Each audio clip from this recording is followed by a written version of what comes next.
Oi, gente, eu já estou aqui para falar com vocês sobre Pânico, filme dirigido pelo Wes Craven e escrito pelo Kevin Williamson, lançado em 1996.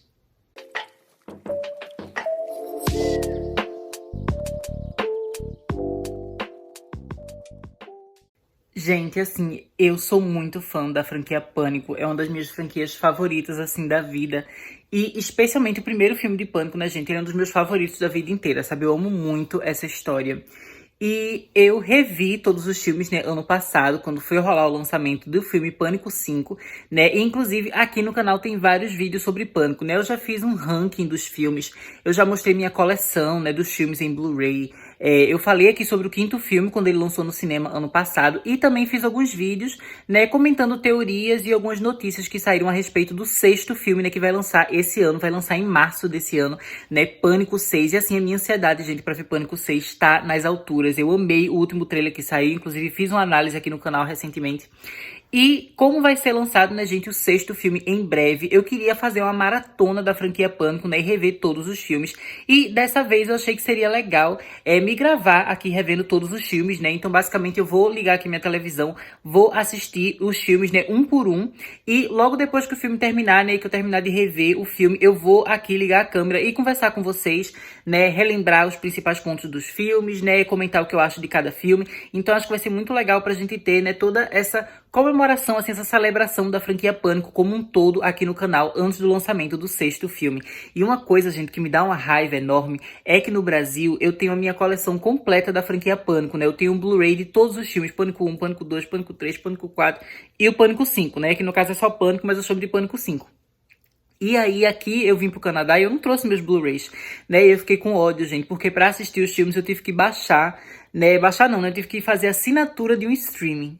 Como vocês podem ver, né, gente, tô aqui na Amazon Prime e eu tive, né, que fazer a assinatura de um daqueles canais, né, extras que você pode fazer na Amazon. Tive que assinar o Paramount Plus para ter os filmes da franquia Pânico, né? Mas pelo menos aqui no Paramount Plus tem os 5 filmes, né? Então agora, né, vai valer o dinheiro, apesar de eu não queria pagar, né? Mas pelo menos tem coisas legais aqui, tipo o Hellraiser, o reboot, né, que foi lançado, que eu não assisti ainda.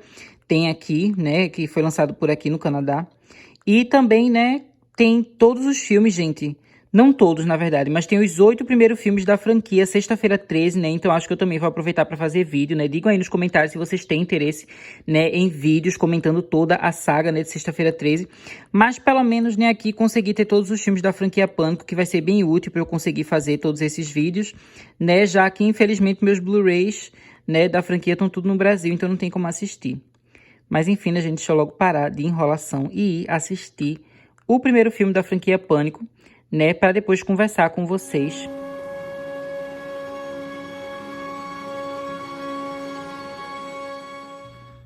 Gente, o filme terminou agora, né? E eu vim aqui para conversar com vocês sobre ele. Eu só queria, né, avisar aqui que eu vou comentar o filme com spoilers, né? Então esse vídeo ele não é tão apropriado para quem nunca viu a franquia Pânico, mas basicamente, né, eu digo aqui que é uma franquia maravilhosa, né? Então se você tem interesse por terror, você precisa assistir, que com certeza, né, gente, vale muito a pena. Mas agora, né, vamos comentar o filme em si com spoilers. Eu já queria começar, né, gente, falando sobre a cena de abertura. Sabe, assim, que abertura icônica e maravilhosa, né? Até hoje a gente vê essa abertura, né, do filme de Pânico sendo referenciada, né, dentro da cultura pop, né, dentro da indústria, né, do cinema e dos filmes de terror. E, de fato, gente, é uma cena que é muito memorável e é muito bem feita, né? A gente vai ter aqui a atriz Drew Barrymore, né, que ela vai estar fazendo o papel da Casey Becker, se eu não me engano, esse é o nome da personagem dela, né, que vai ser a primeira vítima do Ghostface, né, que é o assassino que a gente tem aqui na franquia Pânico, né, que ele usa aquele capuz preto e aquela máscara horrenda, né, de fantasma, aquela máscara branca, assim, que é muito sinistra e muito bizarra.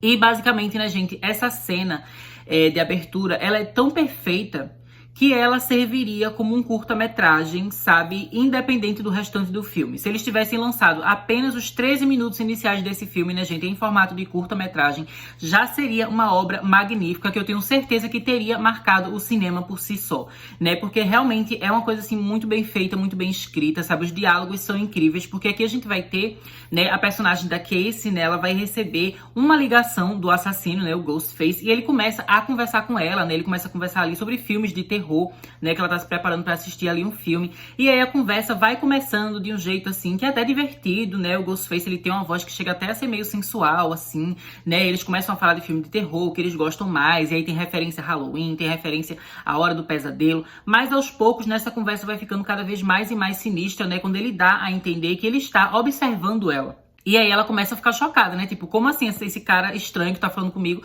tá me vendo agora, tá me observando agora? E aí nisso, né, vai começando a se aprofundar o clima de terror cada vez mais e mais, né? Que ela vai ver que quem está falando ali com ela é uma pessoa surtada, psicopata, louca, né? Que está ali pra matar ela, né? Então ela também descobre que o namorado dela tá lá, todo amarrado, né? Que esse assassino já capturou o namorado dela. E ele começa a fazer meio que um joguinho, né? De perguntas e respostas com ela, falando sobre filmes de terror. E as próprias perguntas, né, gente, já são coisas assim que se você é fã de terror, você acaba curtindo toda a vibe daquela cena, né? Porque ele pergunta coisas assim que quem é fã de terror já sabe. Tipo, por exemplo, né? Quem é o assassino de Sexta-feira 13? E aí, normalmente, o pessoal, né, vai dizer, é o Jason, né? A própria personagem, ela fala Jason, mas aí o Ghostface chega e fala, né? Na verdade, não. Né? Na verdade, é a mãe do Jason, né? Que é a assassina do filme original, né? O Jason só vai virar assassino na sequência. E aí são feitas, né, várias referências super interessantes a filmes de terror, que todo mundo que é fã do gênero, né? Especialmente do subgênero slasher, acaba, né, gostando dessa conversa, a gente acaba entendendo as referências, o que é muito legal. E assim, gente, a cena é filmada de um jeito que é maravilhoso, né? A atuação da Drew Barrymore também é incrível, porque a gente vai sentindo todo o terror que ela tá passando, sabe? Ela realmente consegue expressar pra gente toda a agonia e todo o desespero que a sua personagem tá sentindo, sabe? É uma cena que é muito tensa, que vai levando você numa espiral, assim, de loucura e uma sensação de você estar sendo observado, né? De que você não está sozinho, que tem alguém ali ruim junto com você. E aí depois, né, vai ter uma cena, o Ghostface aparece, ele ataca ela, né? E é muito legal que a gente vai ver os pais dela chegando em casa, mas aí o Ghostface acaba matando ela, né? Acaba esfaqueando ela e ela não consegue chamar a atenção dos pais. Então a gente vê ela aqui morrendo, né, num cantinho, e ali do lado os pais dela entrando na casa sem ter a mínima ideia do que tá acontecendo com a filha.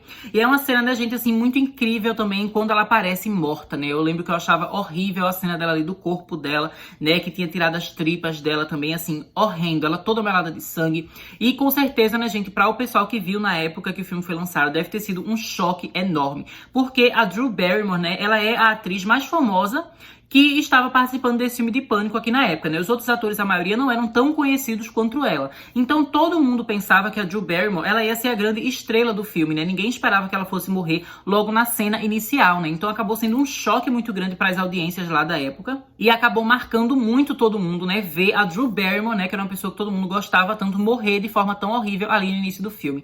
E eu lembro, né, gente, que quando eu assisti esse filme pela primeira vez, ele acabou me marcando muito, né? Eu amei muito. Foi um dos primeiros filmes de terror que eu assisti. Eu lembro que quando eu era criança, eu tinha medo de ter medo. Então eu evitava ver filme de terror. Porque tanta gente falava que morria de medo, que não conseguia dormir, que eu pensei, nossa, essa sensação deve ser horrível. Eu não quero ter essa sensação. Então eu não via filme de terror. Mas aí teve uma época que eu comecei a querer tentar experimentar ver filmes de terror. E Pânico foi um dos primeiros que eu vi. E eu amei, gente. Eu lembro de ver no computadorzinho da minha tia, né? Lá na casa da minha avó. Eu lembro de ter visto o filme na internet, né? Por meios alternativos, se é que vocês me entendem. E aí eu assisti ali no computador, né? E foi minha primeira experiência com filme de terror. Tanto é assim que várias referências que a gente tem aqui, né? Outras franquias, tipo Halloween, Sexta-feira 13, hoje em dia eu entendo. Mas na primeira vez que eu vi Pânico eu não entendi, porque eu não tinha visto Halloween ainda, não tinha visto Hora do Pesadelo ainda, né? Então várias referências acabaram meio que passando batida na minha cabeça. Mas ainda assim, o filme, né? Ele se sustenta independente dessas referências, né? Porque o filme, ele é bem escrito, ele é bem atuado, né? É bem dirigido.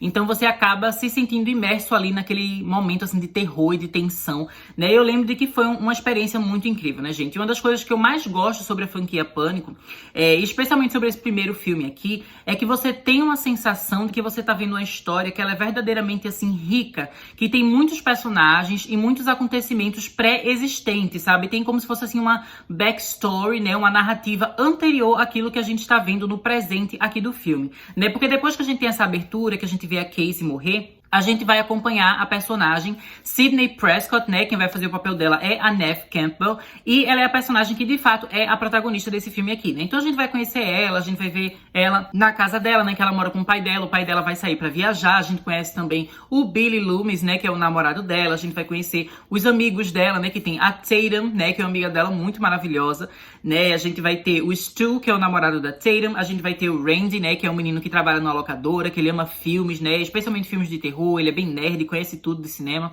E aí a gente vai tendo estabelecida essas relações desses amigos e a gente entende que já teve tretas, já teve conflitos no passado, né, que só vão trazer mais peso para os assassinatos que estão acontecendo agora, né, que é o fato de que um ano antes a mãe da Sidney, ela foi assassinada, né? Ela foi estuprada e assassinada, né? Encontraram, né, o corpo dela, enfim, mas eles nunca conseguiram provar exatamente quem é que tinha sido responsável, né? A própria Sidney, ela tinha acusado um rapaz, né, chamado Cotton Wary, né? Que inclusive a gente vê aqui no filme, né? Que mostra trechos de jornal na televisão, que mostra que ele está preso, né? E que ele está quase sendo levado, né, para a câmara de gás para morrer, né? E enfim, que já teve o julgamento dele, mas a gente não tem aquela certeza absoluta se realmente foi ele o responsável por aquele assassinato, né? Porque aqui a gente vai ter também uma repórter chamada Gayle Weathers, né? Que quem faz o papel dela é a Courtney Cox, né, gente? Que faz a personagem lá de Friends. Eu não sei o nome da personagem dela de Friends, porque eu não gosto de Friends, eu nunca assisti Friends. Mas ela é famosa por essa série, né? Então eu acho legal falar sobre isso aqui. E essa personagem Gayle Weathers, né? Essa repórter, ela estava fazendo, né, uma certa investigação dela em relação a esse crime que tinha acontecido com a mãe da Sidney. E ela acreditava, né, que o Cotton Wary, na verdade, era inocente e que alguém tinha, né, feito ele levar a culpa pelo assassinato que outra pessoa cometeu. E isso já cria uma treta entre ela e a Sidney, né? Porque a gente vê que durante todo esse ano que aconteceu, antes da história que a gente acompanha aqui no presente, já teve brigas entre elas. Porque a Gayle Weathers, ela já ia fazendo coisas, né, que colocavam a Sidney como uma mentirosa, né? Que o discurso dela não tinha nada a ver e falava que a mãe dela tinha vários amantes, né? E enfim, e que o Cotton Wary foi só um dos amantes que a mãe dela tinha, e que na verdade foi outra pessoa que acabou matando a mãe dela. E a Sidney, obviamente, não aceita tudo isso, né? Porque na cabeça dela, ela acreditava que a família dela era perfeitinha, ali a mãe e o pai casados, né? Um casamento, assim, com muita fidelidade, que a mãe dela nunca teria traído o pai, que a mãe dela nunca teria se relacionado com outros homens, né? E que aquele Cotton Wary, obviamente, havia abusado da sua mãe e assassinado ela, né? Ela nunca chegou a pensar na possibilidade de que isso não fosse o que de fato aconteceu, mas a Gayle Weathers, né, ficava sempre ali teimando, dizendo que não, que a Sidney estava errada. E eu acho que o fato da gente começar esse filme aqui e já ter toda essa história anterior, sabe, todo esse um ano de tretas que rolou, deixa o filme ainda mais rico, né? Porque o tempo todo a gente fica com aquela sensação ali, como se fosse um mistério mesmo. A gente quer entender o que foi que aconteceu, sabe? Qual é a relação que existe entre esses personagens? Quem foi o assassino, né, da Maureen Prescott, né, a mãe da Sidney? E o que é que aquele assassinato do passado tem a ver com os assassinatos que estão acontecendo agora? Então eu acho muito legal que o filme vai deixando a gente com todos esses questionamentos. E por causa disso a gente vai sempre se engajando com o que a gente tá vendo em tela, né? É diferente, por exemplo, de outros filmes slasher, que a gente simplesmente só fica vendo o assassino ali matando uma pessoa, e mata outra pessoa, mata outra pessoa, e o filme é só a morte pela morte. No caso de Pânico não é assim, sabe? A gente não tá aqui só pra ver mortes aleatórias, a gente realmente se interessa pelos personagens, né? E a própria Sidney, gente, é uma personagem que é maravilhosa, eu adoro a personalidade dela, eu adoro a personalidade de todo mundo que tá aqui no filme, né? A gente vê que cada personagem, ele vai ter uma identidade, ele vai ter um estilo, e que você acaba conseguindo se conectar com todos os personagens por causa disso, né? Inclusive, quando a gente acaba tendo uma cena de morte, essa morte acaba impactando a gente muito mais, porque a gente de fato tá se importando com quem tá morrendo, né? E eu acho que isso é uma coisa muito essencial pra fazer um filme de terror funcionar, né? Que é que a gente realmente se importe com as pessoas que a gente está vendo em tela. E Pânico faz isso perfeitamente bem, gente. É muito legal ver todo aquele grupo de personagens, todas aquelas personalidades bem definidas e todas as relações e conflitos que existem entre eles. E no núcleo, né, gente, do filme Pânico, existe uma temática, né, uma essência que é muito interessante, né, que é o fato, assim, de que o filme, ele busca refletir sobre o gênero do terror, especialmente sobre o subgênero slasher. Então, todas aquelas referências que eu comentei com vocês, né, que vão acontecer lá no início do filme, quando a gente tem o Ghostface conversando com a personagem da Drew Barrymore, isso acaba, né, continuando durante todo o filme, né, durante o filme inteiro a gente fica tendo essas reflexões sobre filmes de terror, essas referências, e basicamente o filme leva a gente a questionar o impacto que esse tipo de arte negativa, né, do terror, acaba tendo dentro da sociedade. E eu acho que isso é muito interessante da gente apontar aqui, né, especialmente levando em conta que o diretor desse filme é o Wes Craven, né, que é considerado um gênio dentro do gênero do terror, né? Ele tem vários filmes clássicos maravilhosos, né? Inclusive, ele também é o diretor de A Hora do Pesadelo, né? Ele criou o Freddy Krueger, né, que é mais um ícone do terror, assim como o Ghostface, né, também um ícone do terror. Então a gente vê que ele é um cara, assim, que ele realmente é muito memorável e icônico dentro desse gênero, e é legal que um cara que trabalha com esse gênero, ele fique questionando o impacto desse gênero na sociedade. Inclusive, né, eu acho que é até importante a gente perceber, né, que assim, eu não assisti todos os filmes do Wes Craven que ele já dirigiu, mas já assisti vários, e é notável, né, gente, que no início da carreira dele, os filmes dele eram muito mais, assim, violentos e exagerados e pesados do que os filmes que ele foi fazendo depois, né, especialmente a partir da década de 90.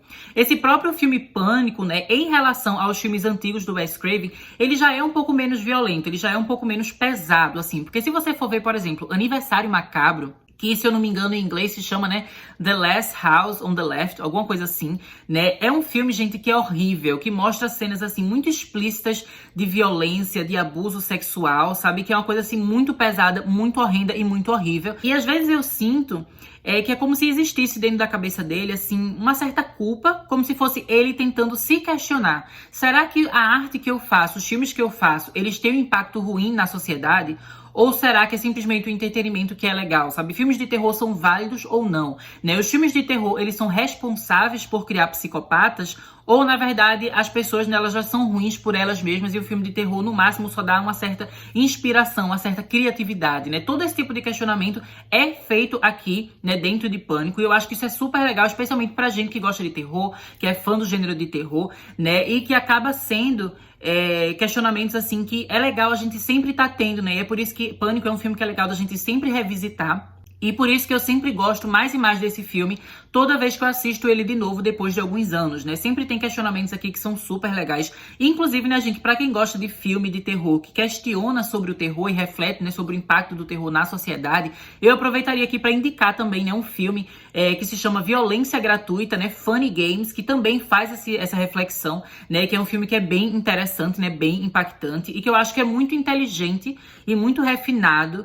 né, quando um diretor, ele consegue meio que se autocriticar e fazer uma autorreflexão sobre a sua obra dentro de um filme, né? É exatamente isso que o Wes Craven faz aqui, né? E que é algo que ele meio que já estava indo nesse caminho, já fazia um tempo, né? Um pouco antes do lançamento desse filme Pânico. Ele também já tinha lançado, né, um filme da franquia Hora do Pesadelo, né? Que é o Novo Pesadelo de Wes Craven. Que é um filme que ele já tinha essa coisa metalinguística, né, de refletir sobre a indústria do cinema, né, em que basicamente a gente tem o Freddy Krueger, né, dentro do mundo real, né, e que os personagens são os próprios atores que fazem o papel dos personagens nos filmes clássicos de Hora do Pesadelo, né, toda uma confusão assim, mas é super legal esse filme. Em breve, né, futuramente eu poderia até fazer vídeo aqui, né, gente, também sobre Hora do Pesadelo, mas eu acho assim que o Wes Craven, ele é um diretor genial, né, a história dele, assim, a obra dele é extremamente fascinante, né, e é um diretor, assim, que todo mundo que gosta de terror deveria tentar conhecer as obras dele, né? Como eu falei, eu nunca assisti todos os filmes dele, pretendo ver a filmografia dele inteira, né? Conhecer todos os filmes que ele já fez,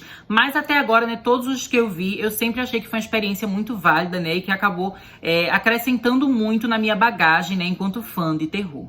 Mas deixando um pouquinho de lado, né, por um tempo, essas reflexões que o filme traz, vamos voltar a comentar um pouquinho, né, sobre os personagens, né, gente?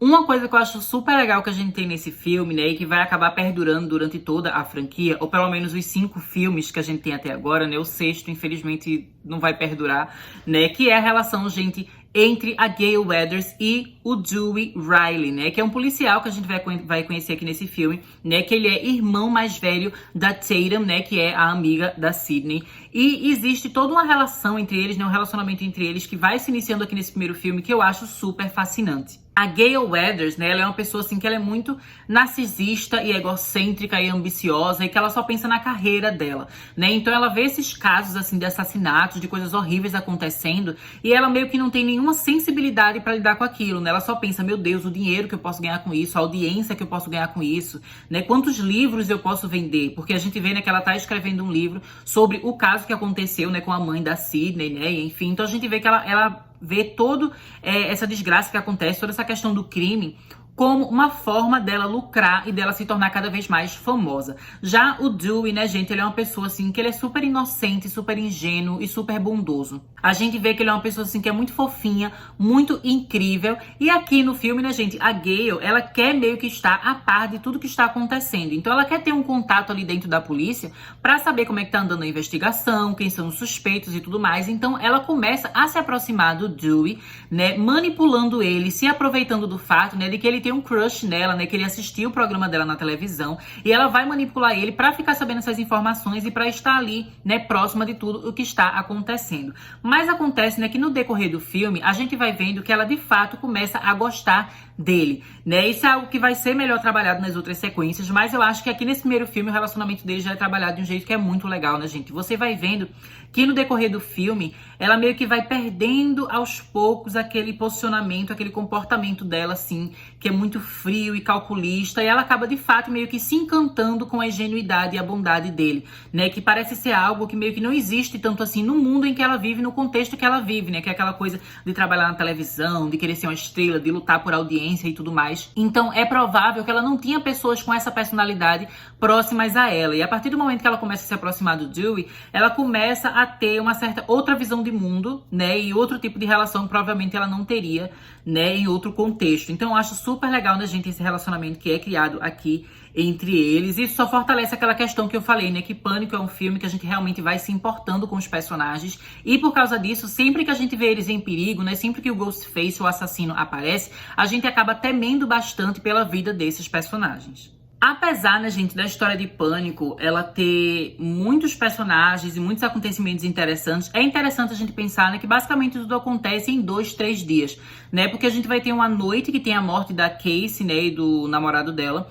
Aí no dia seguinte a gente vai ver, né, a Sidney na escola com seus amigos, e aí o pessoal começa a investigação, a Gayle Weathers vai lá pra cidade, né, e começa a investigação. Ela começa também a tentar se aproximar do Dewey, né, e a gente vai ver também, a gente vai entender melhor a treta que existe entre a Sidney e a Gayle, né, porque vai ter um momento aqui que a Sidney, ela vai ser atacada pelo assassino na casa dela, né, quando ela tava esperando a Tatum aparecer, porque elas iam dormir juntas, já que o pai da Sidney tava viajando, ela tava sozinha em casa, né, ela não queria ficar sozinha depois de uma colega de classe ter morrido, então ela ia ficar com a Tatum, mas aí o assassino aparece na casa, né, o namorado dela, o Billy, também aparece ali na casa, ela começa a suspeitar que ele é o assassino, e a gente sabe que de fato ele é, mas naquela situação ali, né, provavelmente quem tinha assustado ela, quem tava atacando ela, era o Stu, né, que é o outro personagem que vai ser o ajudante aqui do Billy. Mas basicamente, né, o Billy, ele é levado, né, pra delegacia, mas aí naquela noite a Sidney recebe outra ligação do assassino, né, que provavelmente foi o Stu que fez, já que ele estava fora da prisão, e isso acaba fazendo, né, com que o Billy seja liberado pra escola de novo, né, no dia seguinte. Aí no dia seguinte a gente vai ter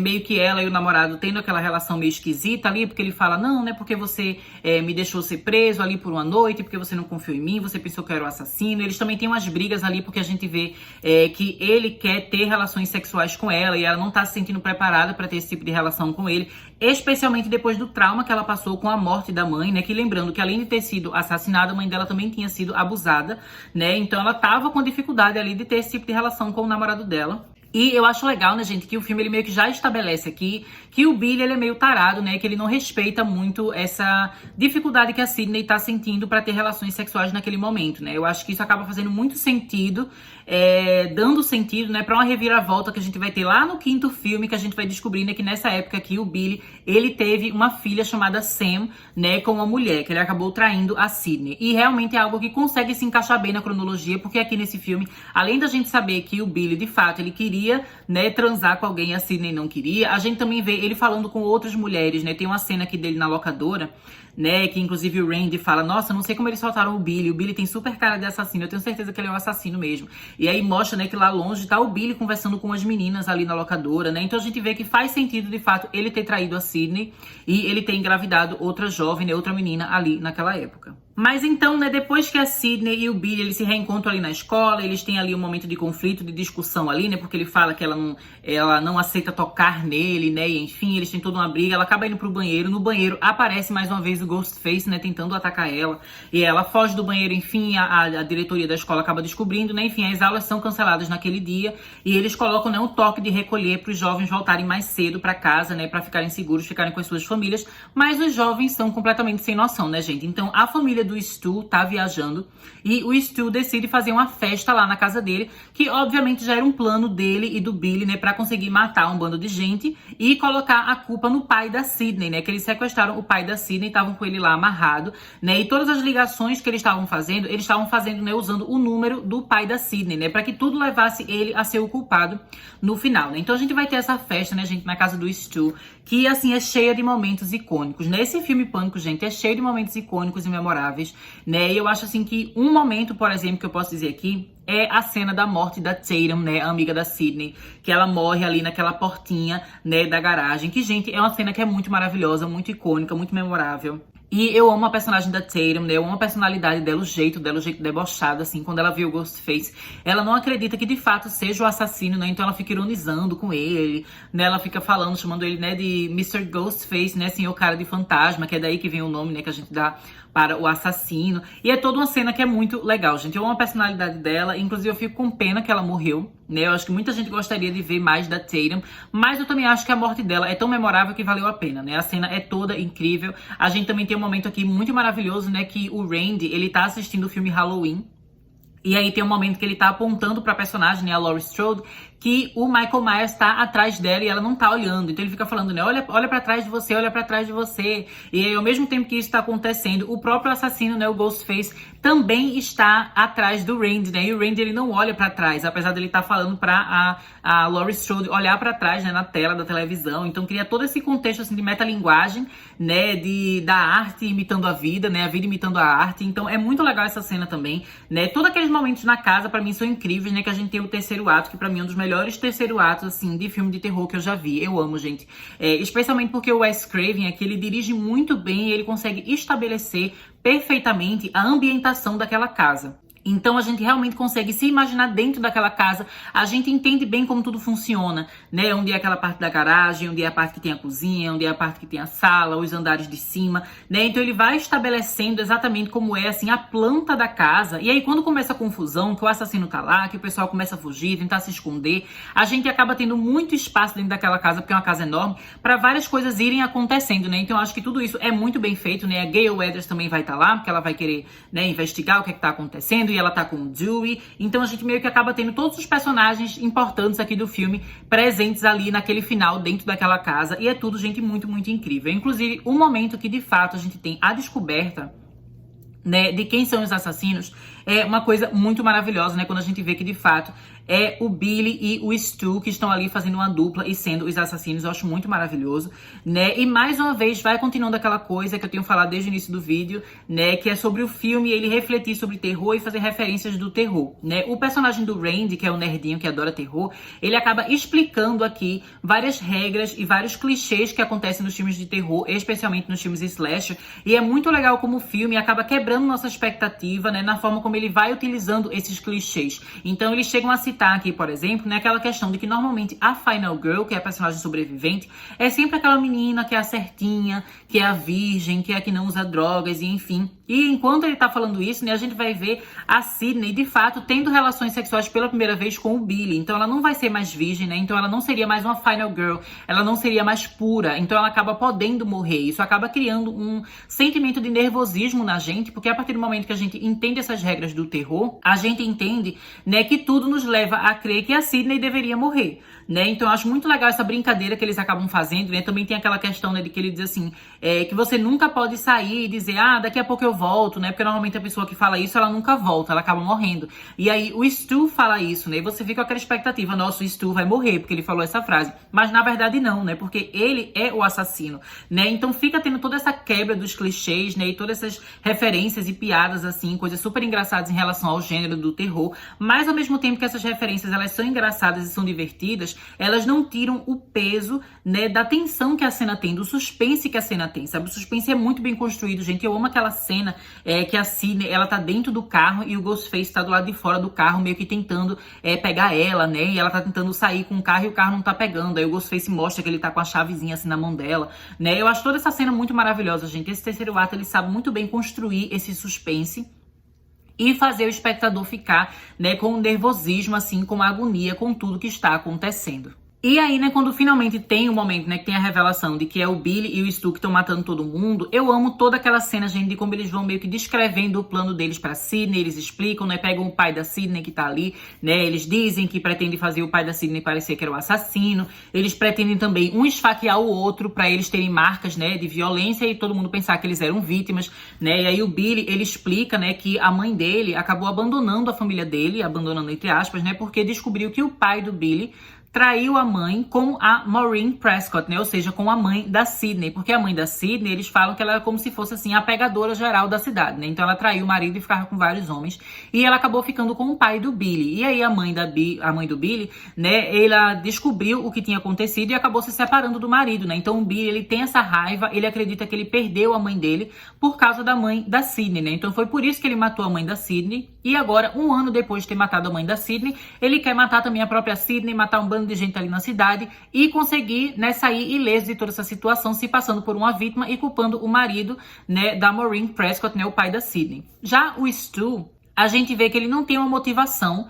Ele só é simplesmente uma pessoa ruim, psicopata, né, e meio surtada, né, é uma pessoa assim que a gente vê por toda a atitude dele, ele tem uma coisa assim meio infantil, meio brincalhona, e dá pra gente entender que provavelmente ele deve ter alguma questão psicológica, psiquiátrica, que não foi bem tratada, né, e aí no contexto que ele tá ali junto com um amigo que é psicopata, né, e que é essa pessoa ruim, ele acabou meio que sendo levado ali naquela situação, né, e provavelmente, como a gente vê aqui também no filme, ele era fã de filme de terror, então tudo isso acaba levando ele num caminho muito sombrio, né, ele acaba ali ajudando o Billy, apesar dele não ter, de fato, uma motivação específica, né, pra ter participado de todos aqueles crimes. E toda essa cena que a gente tem, né, gente, deles explicando tudo e da Sydney enfrentando eles, eu acho muito maravilhosa essa cena, porque é uma cena assim que eles estão tudo melado de sangue, né, e que quando começa o Billy e o Stu um a esfaquear o outro, você vê que eles se machucam muito, então tá todo mundo ali machucado, todo mundo derrotado, e eles assim super loucos, super alucinados, né, e a Sydney assim super nervosa, mas ao mesmo tempo também com muita garra, com muita vontade de lutar e de enfrentar eles e de sobreviver, né, então assim é um terceiro ato que é maravilhoso.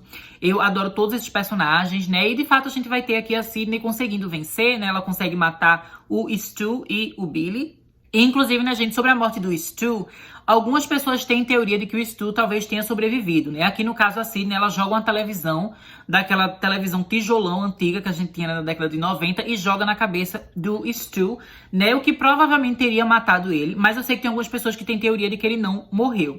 Sobre essa questão do Stu ter morrido ou não, eu particularmente prefiro manter a minha mente aberta para as possibilidades. Se de fato ele tiver morrido, tudo bem, na minha opinião, faz sentido ele morrer com a televisão daquele tamanho na cabeça dele. Mas se ele não tiver morrido e algum filme futuro da franquia Pânico trouxer o personagem de volta, eu também não me importaria, porque eu acho que o Stu é um personagem incrível e eu amo a atuação do Matthew Lillard, né, que faz esse papel, então eu adoraria ter o Stu de volta, né? Então eu fico de mente aberta, se eles quiserem trazer o Stu de volta, vai ser legal, se não quiserem trazer o Stu de volta, tudo bem também, porque a participação dele aqui no primeiro filme já foi incrível o suficiente.